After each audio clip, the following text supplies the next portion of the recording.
Russia's full-scale invasion of Ukraine, the largest invasion of a neighboring country in Europe since World War II. Palestinian militants from the armed group Hamas launched a surprise coordinated attack on Israel by land, sea, and air on Saturday morning. What are you talking about? Talk to me when he's throwing Ukrainians at a concentration camp, okay? Hitler wasn't fucking bad because he decided to invade Austria. He was bad because he was fucking killing Jews, okay? That was the problem. Hassan has said the same shit I have said. If not more extreme than what I've said. People want to draw battle lines and force us to take up positions. I'm siding with the Jews over the Arabs every single time. Why? I fought the Arabs. I know how they are. I know how Muslim terrorists are. Come on, man. This is Israel's 9/11. Is it?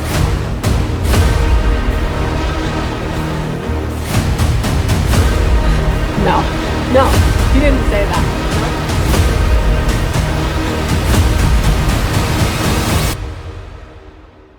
Who the fuck are these people?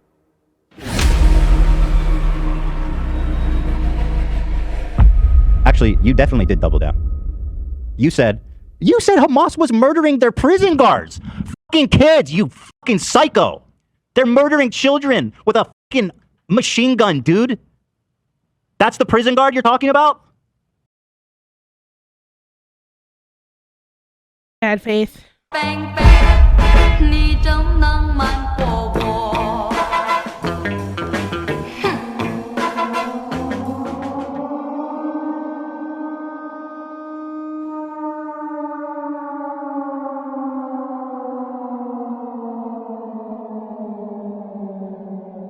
While not a new development, the wars in Ukraine and Gaza have shown an increasing willingness on behalf of governments to treat social media and other online spaces as battlefields in the war for our attention and ideological allegiance, a trend that will only continue. We're living in an age of unprecedented information warfare, where conflicts are opportunities to farm clout, audience capture as a tactical asset, and memes serve as literal force multipliers. So what the fuck does that mean?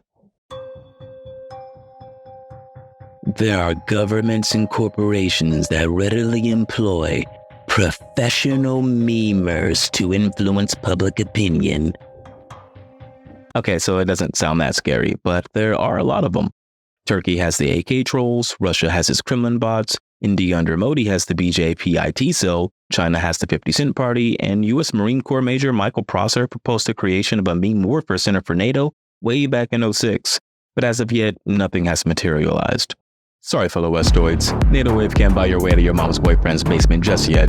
Well, unless you're in Poland. In 2019, a Polish reporter by the name of Katarzyna Pruskiewicz nailed it, spent months infiltrating a company called Cat.net, which presented itself as a public relations company, but was in actuality a troll farm mouthpiece of TVP, Poland's largest television network, which itself was a pro-government mouthpiece at the time.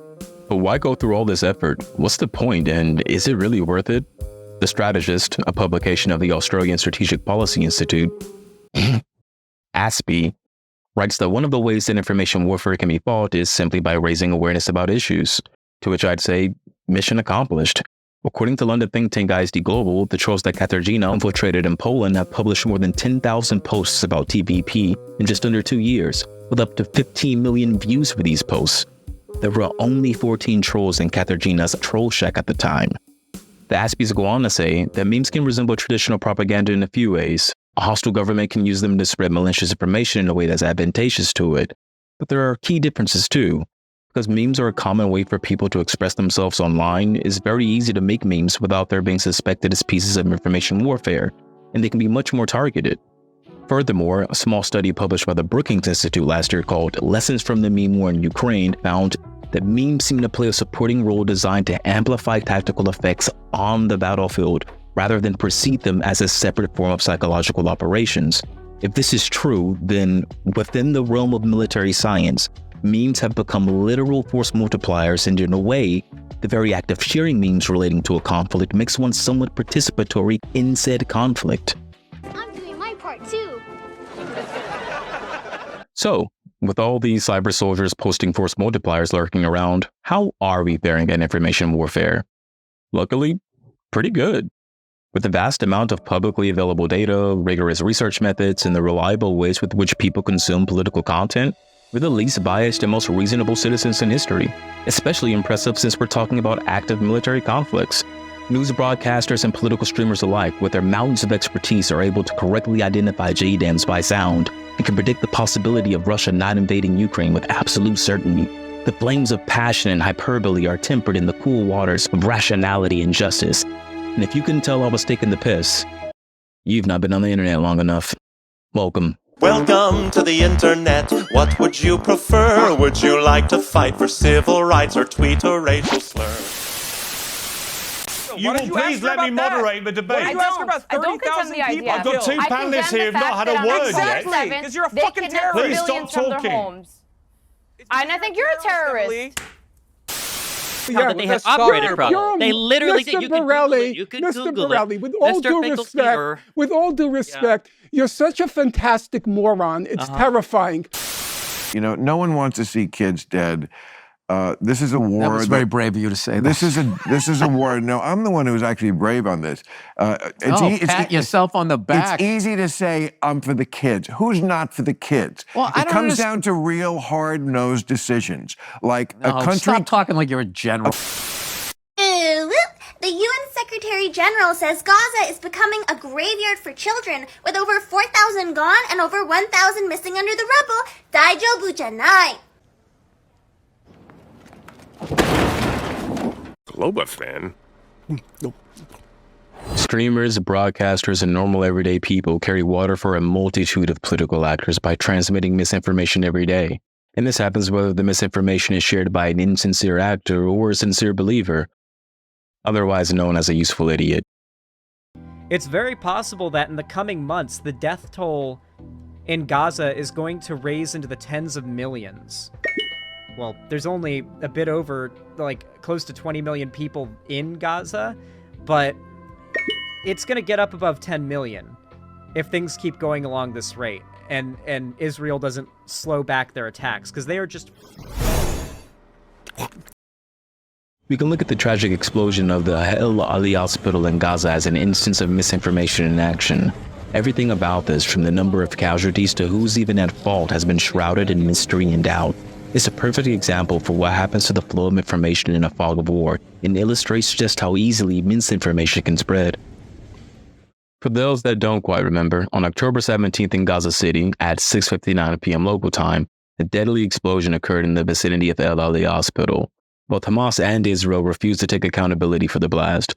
Hamas blamed the IDF for indiscriminately bombing the hospital as part of its ongoing siege of Gaza, and Israel blamed the explosion on a misfired rocket launched by the Palestinian Islamic Jihad. Western media outlets like The Guardian, the BBC, The Times, and the New York Times initially went with the details released by the Gazan Health Ministry, which claimed the Israeli government was responsible.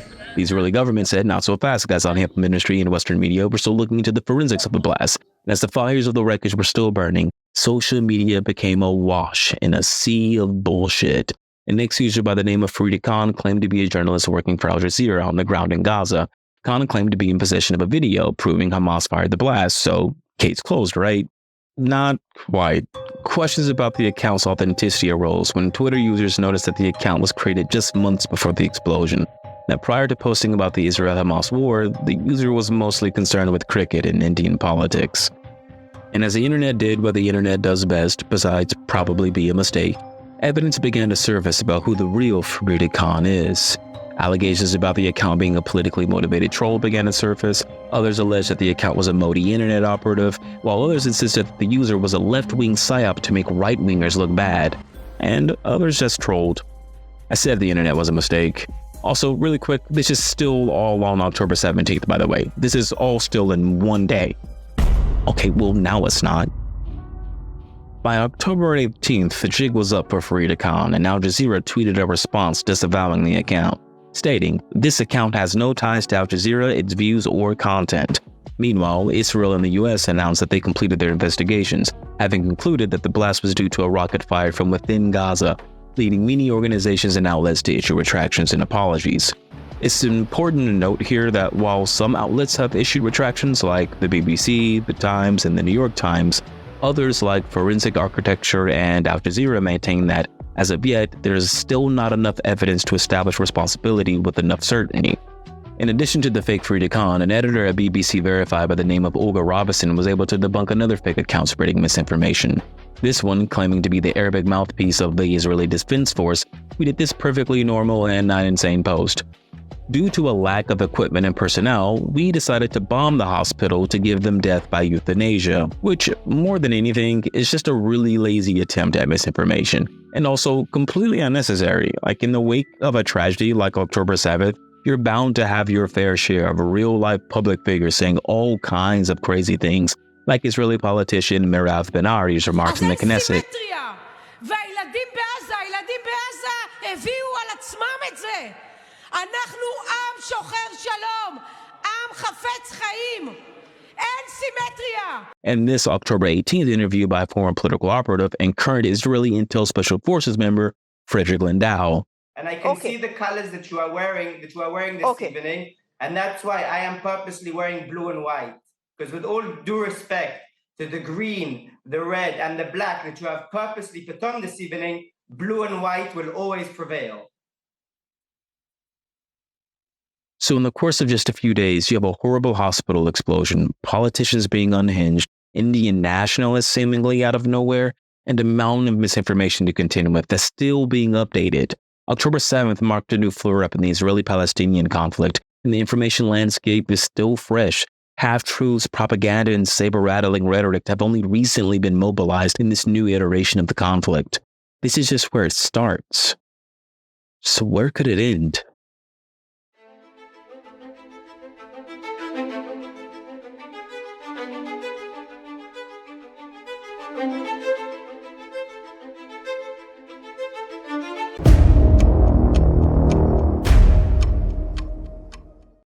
Russia excels at information warfare, and its full conversion to a wartime economy has only seen these capabilities increase. However, it's not without its vulnerabilities. In a 2-year analysis of Russian state and pro-Kremlin information warfare, the Institute for Strategic Dialogue found a clear geographic disparity in Russia's ability to penetrate the market of public perception, having more success in the global south, specifically Latin America and the Middle East. Sputnik Mundo, Sputnik Brazil, and RT in Espanol are state enterprises that enjoy substantial followings, with the latter reaching 17 million people. And the RT Arabic website saw 57 million visits in the first quarter of 2024, with users spending twice the amount of time on the site than on Al Jazeera. But Russia's failed to penetrate the European Union with the same levels of success, in large part due to the European sanctions placed on Russian state media at the start of the war.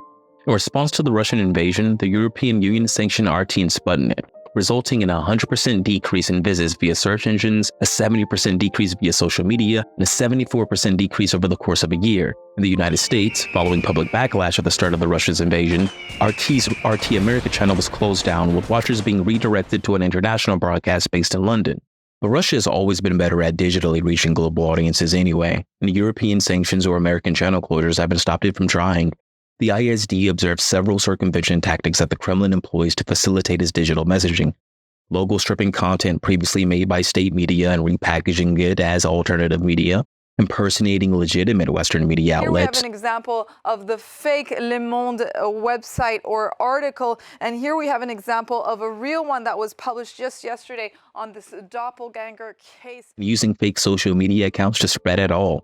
Russian tactics are precise, crafting specific yet ultimately uniform messages depending on the audience it's trying to reach. In Germany, Russia targets concerns regarding the cost of taking in Ukrainian migrants and the welfare system's inability to support them with the stagnant German economy. And the United States, Russia plays to America First isolationists, believers of the deep state, and points to American foreign policy decisions as instances of Western double standards, taking special advantage of the events following October 7th.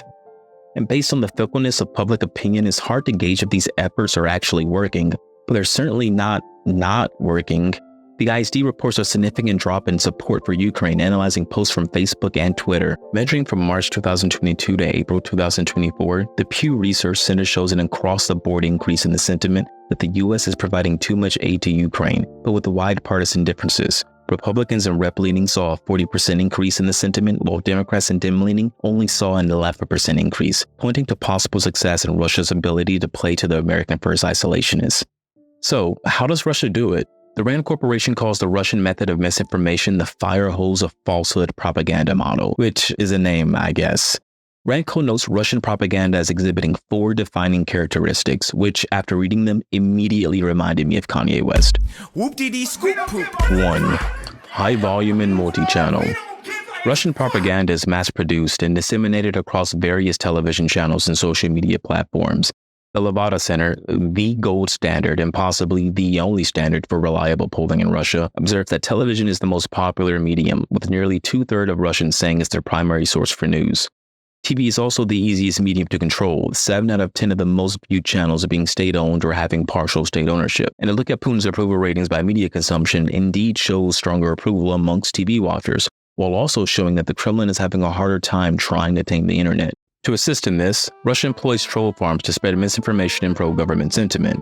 A former Kremlin troll informed Radio Free Europe that on a typical day they were expected to post up to 120 comments over the course of an 11-hour shift, for which they received $524 a month. You know what, not bad. 2.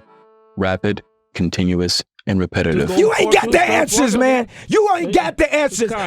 You ain't got the answers. Russian propaganda strives to be first when responding to emergent events, capitalizing on the resiliency of first impressions. Once first impressions are established, messaging becomes high volume and multi-channel to take advantage of what's known as the multiple source effect. 3 examples are better than 1, and 1 is better than none. Randco writes, people assume that information obtained from multiple sources is likely to offer different perspectives, thus giving it more consideration.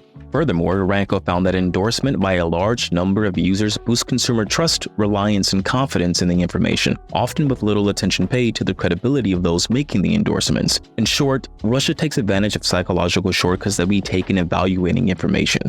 But in order to accomplish any of this, the Russian process of information dissemination must be highly agile, which it is, owed in large part to point 3. Lacks commitment to objective reality. The wife got a big butt, and I just see our life becoming more and more and more like The Incredibles until we can finally fly. Throughout the course of its war with Ukraine, Russia has released a number of fictitious claims. To name a few, in May 2022, state-owned media corps RIA Novosti claimed to have found evidence of Ukrainian soldiers consecrating their weapons with blood magic and Satanism. In May 2023, RT aired a documentary called Tanks for Kidneys, which alleged that Ukraine is harvesting organs, including from child orphans, in order to fund its military. In the same month, the Russian embassy in the US spread the story that the Pentagon is researching methods of biological warfare in Ukraine using birds and bats as vectors for disease, called the Flu Flyway Project. And of course, we have the Russian claim that the Ukrainian government is a Nazi regime in desperate need of denazification, one of the stated reasons for the invasion. Yale historian Timothy Snyder's coined an absolutely amazing term to describe this tactic: schizo-fascism. Snyder said that the tactic follows Hitler's recommendation to tell a lie so big and outrageous that the psychic cost of resisting it is just too high for most people. A lie like the official Russian estimates for their war losses, which, as far as I know, haven't been updated since 2022, when they reported that only 6,000 of their troops had perished in the conflict, which was a lie even at the time. The Center for Strategic and International Studies found that more Russian soldiers died in the first year of the war in Ukraine than in all its other wars since World War II combined, making the first year of the Ukraine war 25 times deadlier than Chechnya and 35 times more deadly than Afghanistan. 4. Lacks commitment to consistency. What Russian propaganda says today is a non-problem for Russian propaganda tomorrow. While damaging the credibility, this tactic allows Russian propaganda to maintain its agility in the information war. Andy Carvin, managing editor at the Atlantic Council's Digital Forensic Research Lab, says that they're often producing narratives that feel like they're throwing spaghetti at a wall. Randco writes, if one falsehood or misrepresentation is exposed or is not well received, the propagandist will discard it and move on to a new, though not necessarily more plausible, explanation.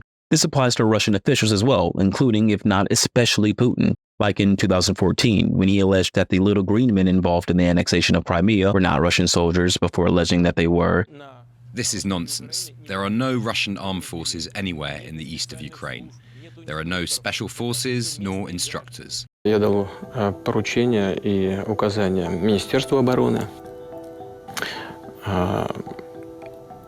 Ну, что скрывать, под видом усиления охраны наших военных объектов в Крыму перебросить туда спецподразделения Главного разведуправления и силам морской пехоты, десантников.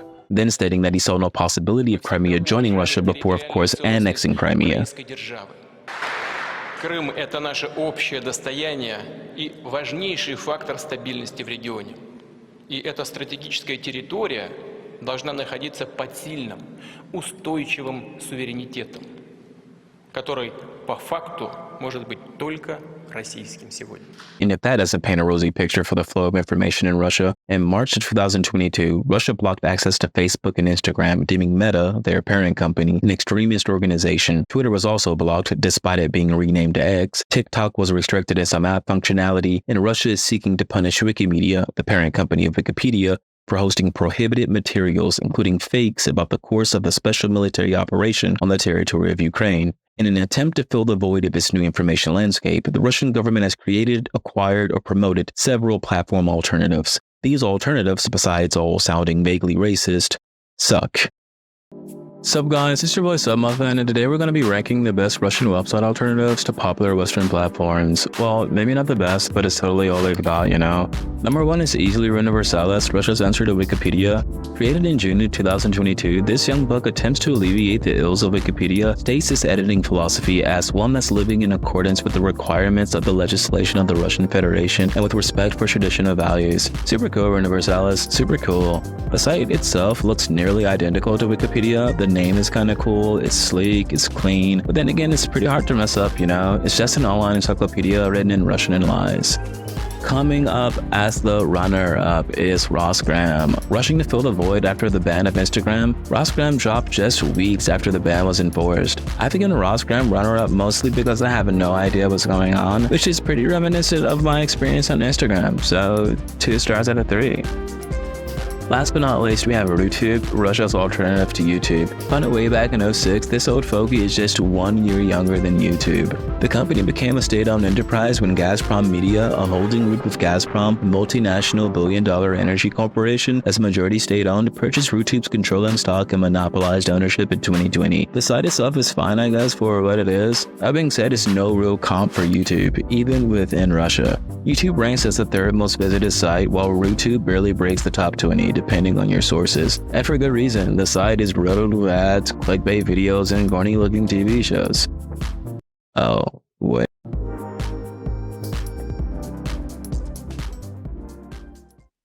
The reason the Russian firehose of falsehood propaganda model, seriously man, that name, is concerning is because it's been shown to work. As of February this year, the Levada Center reports the level of support for the Russian armed forces has not changed significantly since the beginning of the conflict, with 76% supporting the actions of the Russian troops in Ukraine. Jade McGlenn, a researcher at the Department of War Studies of King's College London, writes, "The Russian government has rendered its view of history and political events the only possible and legitimate opinion, effectively turning a person's view of history into a security issue."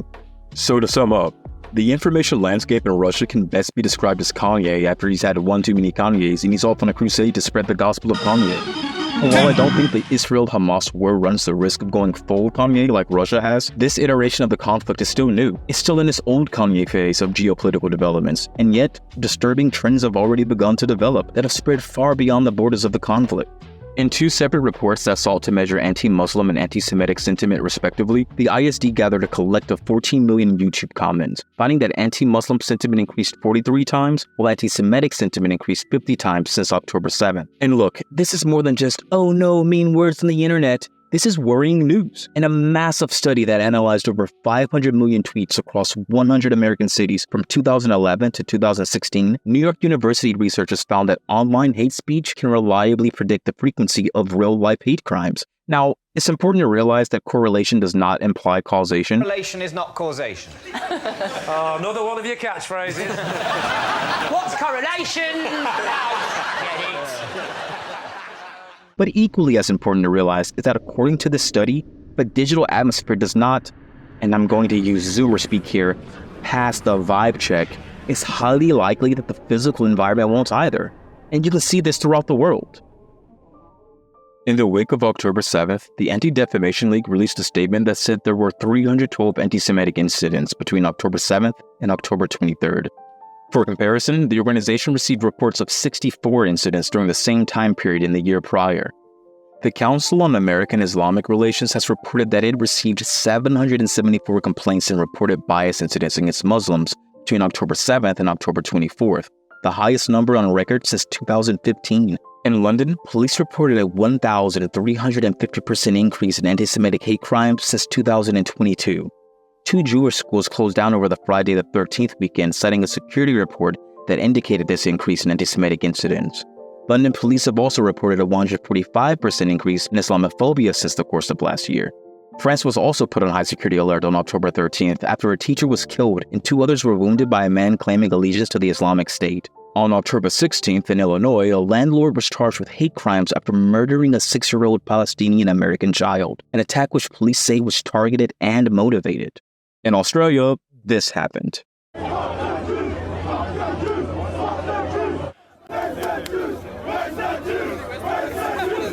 And these troubling trends only get more troublesome, which itself is becoming a troublesome trend.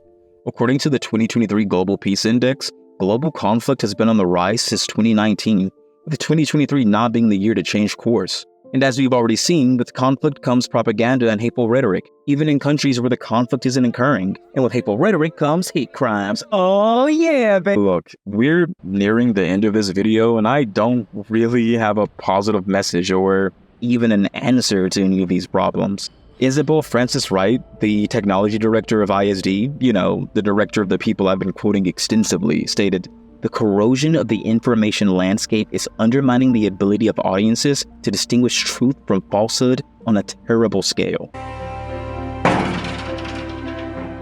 Christopher Paul and Miriam Matthews from the RAND Corporation say that we are not optimistic about the effectiveness of traditional counter-propaganda efforts. And for good reason. The American Psychological Association writes that the mere exposure to misinformation increases the odds that a person will believe in misinformation. Yeah, no shit, Sherlock. A NewsGuard investigation found that almost 20% of videos returned on TikTok contained misinformation, and 140 million Americans were exposed to misinformation per month on Facebook alone in the lead up to the 2020 election. We're drowning in misinformation. We should be drowning in... Sorry. Okay, so what can we do? Be responsible. Oh yeah, we did it, boys. No, seriously, until we can somehow Neuralink a way to automatically detect fake news, then being responsible with the way we consume news is the best we can do. Remember that we have immense potential to become pawns in someone else's propaganda war. The same Olga Robinson that debunked the fake IDF account offers the following advice. Check the name, handle, and logo for any sort of discrepancies, be it spelling, placement, etc., especially when it comes to highly contentious information like this. Check the credentials and affiliation of the source making the claim. The case of Farida Khan shows us trolls and propagandists rely on blind trust. Verifying that the user is indeed who they claim they are is vital to decreasing the spread of misinformation. Check the age and post history of the account. Do other posts align with the nature of the post in question? Is the age of the account suspicious like we saw in the case of Farida Khan? If a user only talks about muffins then suddenly switches to talking about groundbreaking news, then there's a high likelihood that muffin ucker is lying. Remember what the RAND Corporation reported. Propagandists gain advantage by offering the first impression, which is hard to overcome. Be cognizant of that bias. The first time you receive a piece of news about an emergent event, be it a TV broadcast, a live stream, or a blog, what have you, ask yourself, do I think this is true because of the inherent validity of the information? Or do I think it's true simply because this news exists in an information vacuum and I like the dopamine hit that it gives me? Randco goes on to write that when people resist persuasion or influence, that act reinforces their pre-existing beliefs. So instead of going after the actual propaganda, it may be more effective to speak about the manipulation tactic in the abstract and how it works on consumers of the rhetoric, which is honestly the entire point of this video, and I really hoped it helped at least a little bit. And lastly, if all else fails, intuit the words of Joe Pera when he buys bananas. If we can do this, I think we'll be all right. In my mind, I just asked myself 3 simple questions about this meme. Should I spread this? Will I spread this? Can I afford to spread this meme without verifying if it's misinformation and thus contributing to the erosion of trust in a post-truth world? In a modern supermarket where I can have anything, I must draw the line myself. Like the casino, it promises good times, but without restraint, I will get ruined. So this was my first video and I really enjoyed making it. I hope you enjoyed watching it. If you want to see more, please like and subscribe. Thanks. Dude, I didn't even talk about artificial intelligence.